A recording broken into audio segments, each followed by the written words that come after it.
whatever. So, what do both of you think? Over to you, Cuz. Right. Okay. So I'll go first then. Well, first of all, first of all, I don't know if this is an appropriate joke, but when you said if you deprive somebody of sleep long enough, they will die. Yeah. Well, they're getting enough sleep then. They die. Well, yeah, absolutely.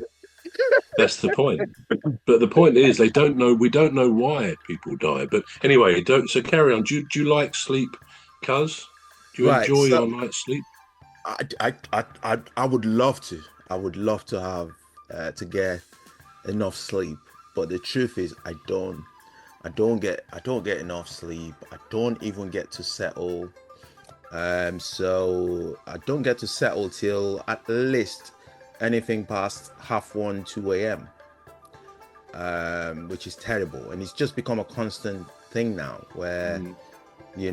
it's become a norm to me, where I know that once it's 10 o'clock, I know my brain gets active, and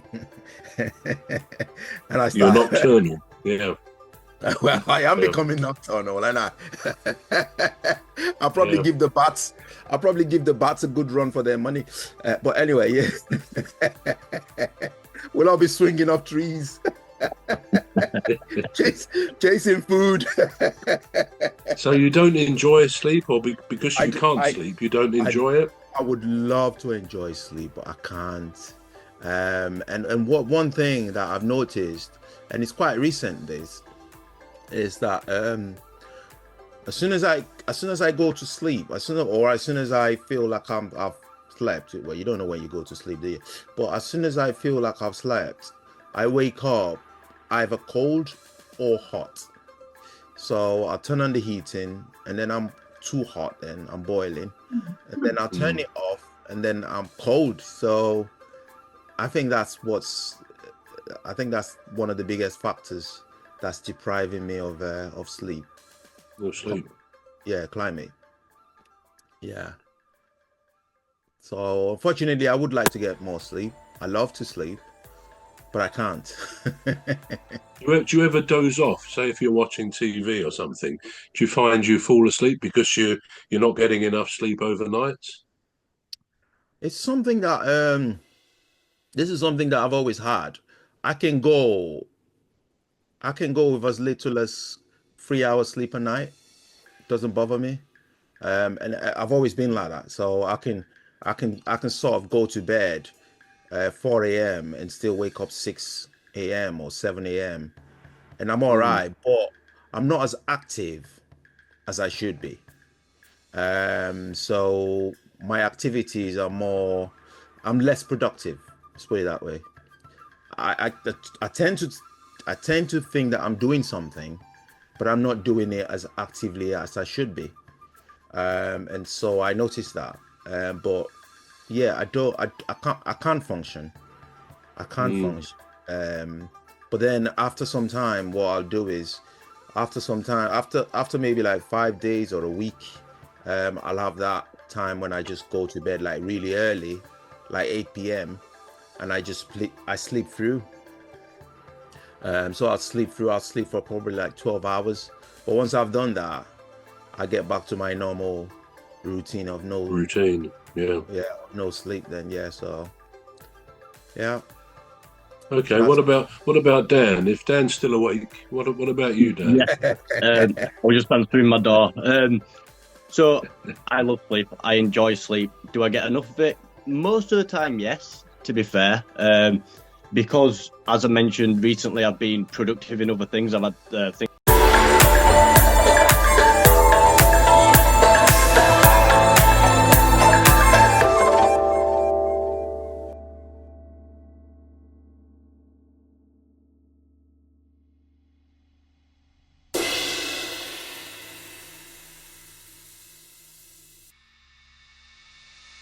answering my door. So I love sleep. I enjoy sleep. Do I get enough of it? Most of the time, yes. To be fair, because as I mentioned recently, I've been productive in other things. I've had things on my mind, things that I've creatively wanted to do. Um, I won't say that I struggled to go to sleep. I just kind of more forced myself to stay awake. Um, but I have been through times where I've been consistently working, and like Emmy mentioned earlier, I've done the couple of hours sleep, getting sleep at 4 o'clock in the morning, waking up at 6, doing a full day shift, doing the same thing over and over again.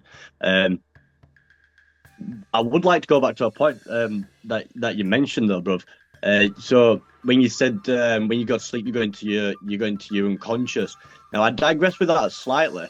I believe, and this is only my own personal belief, that you don't go into your unconscious, but more into your subconscious. And I think this is why people have more lucid dreams. I mean, I have way over out there theories on sleep patterns and dream theories and all that sort of stuff, but that's just because I've got an overactive imagination. And I think that also has an impact on people's sleeping patterns, as you mentioned, because, bruv, and so I think it's funny how back maybe 20 years ago, it was you need 8 hours sleep a night, and then it was maybe about 15 years ago, it was no, we can survive off 6 hours sleep a night. 6 hours sleep on a night is good enough. And then I think they tried reducing that to 4. I'm not too sure. But also there was something else that I read before, and this might be another topic to look into. And I can't remember how true it is, but unless your brain is physically struck, your brain, even when the body dies, never fully shuts off. There's always some kind of any energy residue there.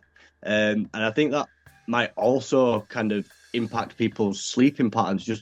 I mean, the brain is just a marvelous thing. It's just absolutely fantastical. And I think for the question of why we go to sleep, to me, I think it's just solely regenerative properties. So maybe all the things listed above as to why scientists believe that why we should go to sleep. I think they all play a part in that. So maybe to release the toxins from the brain, maybe to regenerate the body. Scientists have found before that within your skin cells there are regenerative properties. So maybe, I mean, I'm on a spitball in here, but maybe when you're sleeping, those regenerative properties activate. So who knows? I mean, you could even probably go as far as to say that when you sleep, you might even